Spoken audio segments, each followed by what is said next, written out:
Ya laras golek selas kok. Lah iya. Tak cut.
Kopi sak saya kebut.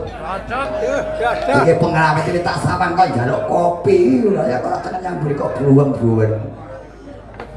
Matur lanjange Pak Bayan iki njaluk kopi ya kaya-kaya Pak Bayan. Ya diaturi ya lah iki ngono lah diati Pak Bayan wis tau dhewe. Lah iya. Dari Pak Diarno piye? Wah. Sajae kok lihat-lihat iki tak sawang kok kene kok. Oh, do kurang kopine ya iya. Cek kalau mau ngendikane nyuwun kopi gulane dipisah niki, Pak. Oh, ngono. Lah nganggo susu ra? Mboten. Oh iya. Gulane dipisah 0,5 kilo. Oh. Ora ya segelas-gelas wae rata ta separo aku terima. Nangkring kok metu kopi lak Pak Piar ngono ya, ra nabuhe wis iya. Ora apa-apa aku dipotong. Lah ya aduh. Bayarane kurang kon motong. Yo diaturake dilon kas mesti metu kopi. Percaya. Yo, Bu.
Mulai kan sing garap ayo tak